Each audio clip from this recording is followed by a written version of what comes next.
Welcome, Dr. James Beckett, Sports Card Insights. Mike Moynihan, I was over there at a tour of the Beast and seeing his collection, and that was very enjoyable.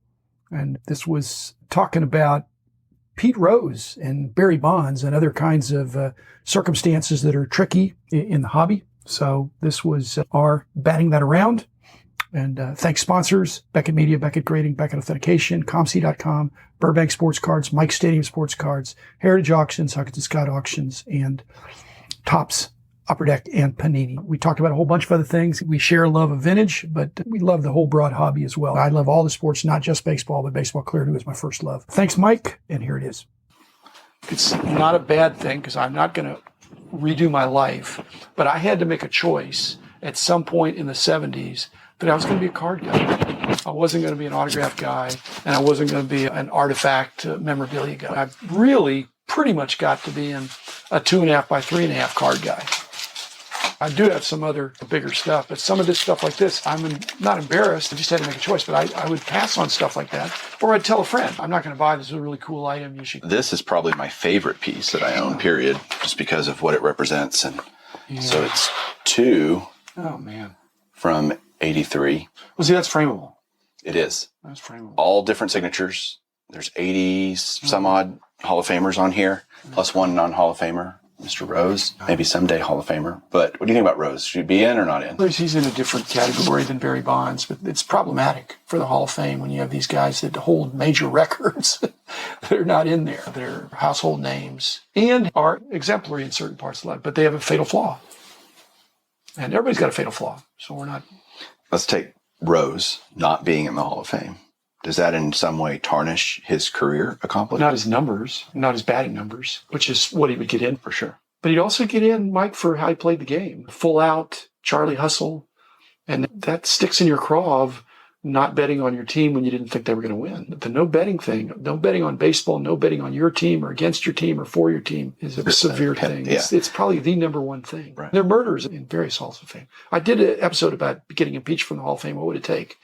It's harder to get kicked out of the Hall of Fame than to get in the Hall of Fame. John Gruden is now removed from the ring for, again, so the society's trying to figure out how they're going to deal with the fact that people are complicated and that they're really good at certain things and they mess up.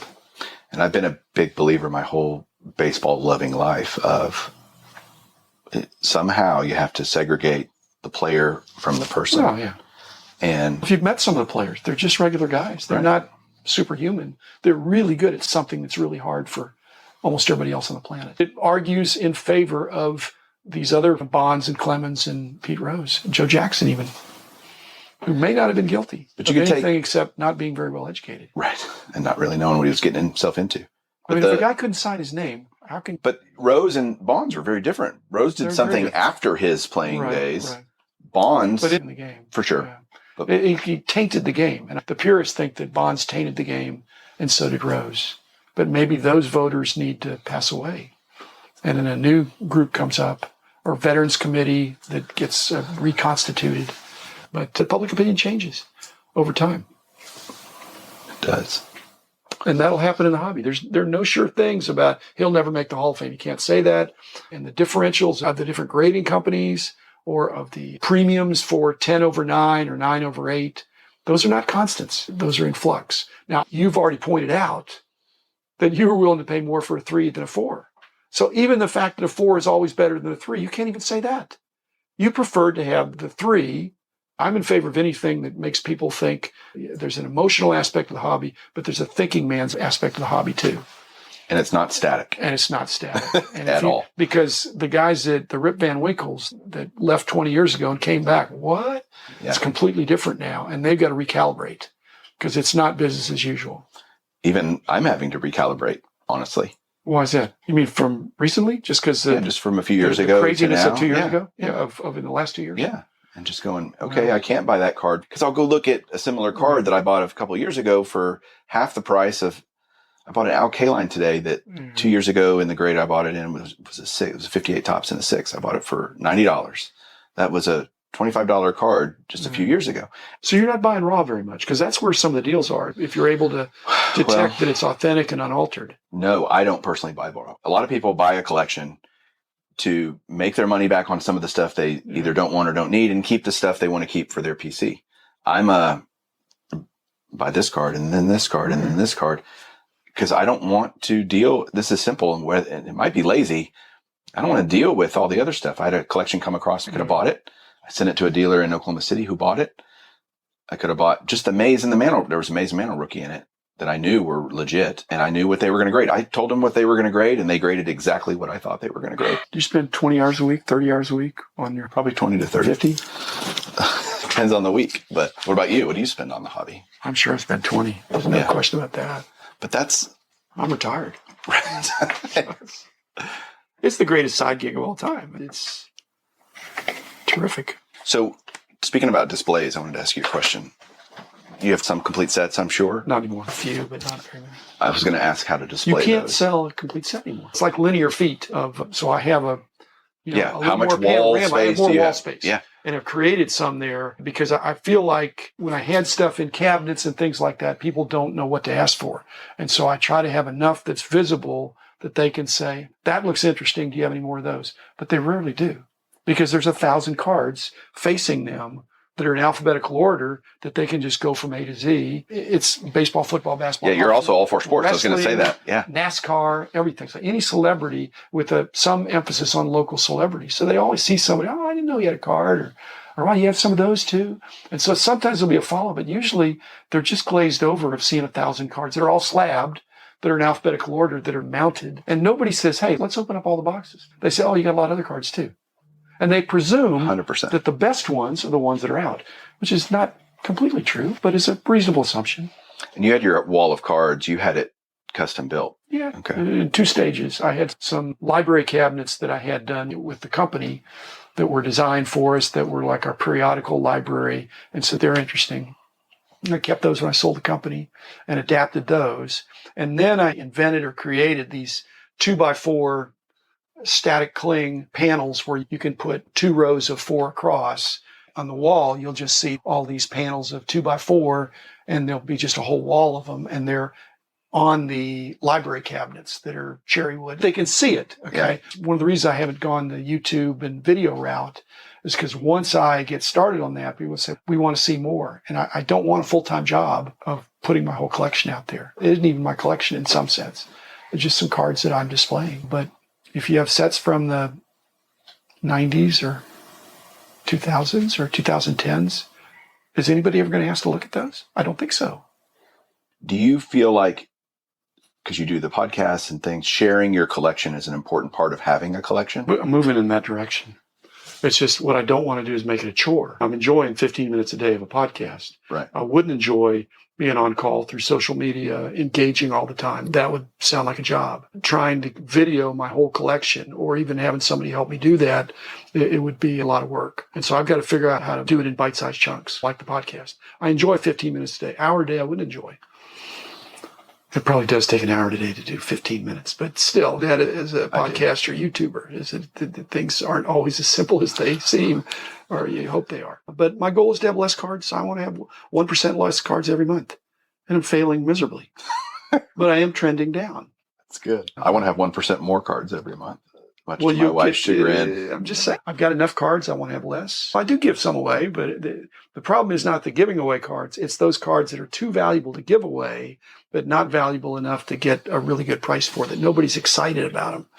They take them off your hands. They have value. They'd make money on them, like sets from the 80s. They might take them, but pennies on the dollar. Through YouTube and other mediums like podcasting, that sharing, and you're sharing knowledge, you're sharing I'm more stories. sharing knowledge, but I think there's another dimension there.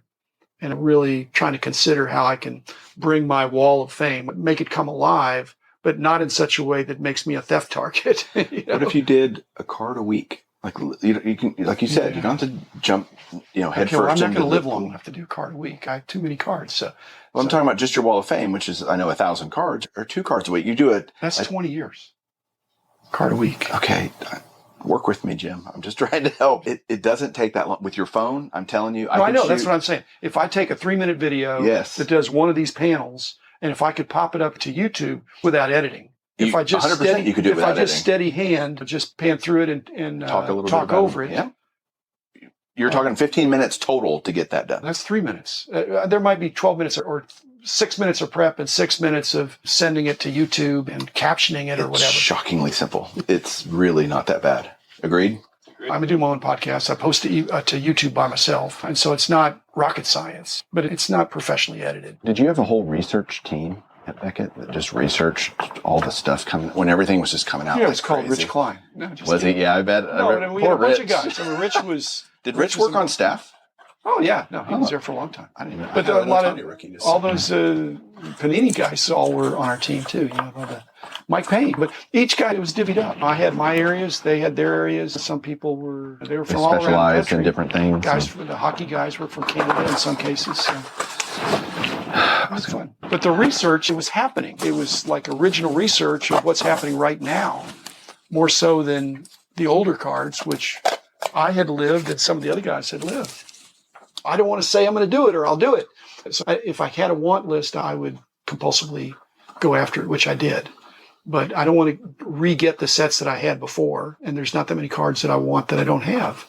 So for many years now, I've not gone to a show looking for anything in particular other than something that I haven't seen before that I think would be interesting. And now even that's dropped off because I don't do price guides or almanacs or anything like that. So if I go through dollar boxes, it's fun to just pan for gold. Sure. And see what's good there. And I have better knowledge than most people to find things. The search is fun. Do you get recognized a lot at shows? Hopefully not too much. Enough, I think. Yeah. I'm not going to go out and hand business cards. I'm retired. So I just like to spend some time with the people and I want to spend some time with the cards. And sometimes that comes together at the same time. Yeah. But I've been buying a little more lately just because I'm realizing some of these dollar boxes, I could sit there for a few hours and go through and pull out a few cards, or they could just say, for $500, we'll give you the whole box. And I'm thinking, let's see, I got 3 hours to go through it and I'm going to spend $500 anyway, plus my time, or I can just buy it, take it home and have a real do good it in time. my leisure. Exactly. Yeah. Interesting. But a $500 dollar box could be 10 cents a card if it's a super monster box that's not thick cards. So buying dollar cards for a dime, if they're all really dollar cards, which you've got to figure that out. You sell on ComC or? ComC, you got to know what sells on ComC. There's certain things that look like they'll sell on ComC and then they won't, regardless of the serial number. It's amazing. But after a while, you get used to it that, hey, don't go for that. That's fool's gold. It looks like that would sell, but it won't. Certain players, certain sets. And I've got to find somebody who would be interested in being an eBay assistant for me, somebody in the Metroplex that would come over once a week and grab the stuff that wouldn't go on ComC and that wouldn't go to Heritage or Huggins and Scott. It's not single cards, but it's a group. It's 500 Jose Cansecos or 300 Will Clarks or 200 Juan Gonzalez's. Sometimes all different, sometimes assorted. And somebody that would just get it going in all the different sports. It's hard to sell that stuff, but if you price it, that sounds like a job to me. It is a job. I don't want to do that. So I need some young person that would take care of the cards in the area that just comes over once a week and says, hey, what do you got for me this week? Put it up, probably fixed price or experiment with some auction formats and size of lots and things like that. Let me know. They can be paid by the hour, by the percentage, by the whatever. I think somebody's going to drive them to the post office. It's going to bundle them up. I've already got them lotted for the most part.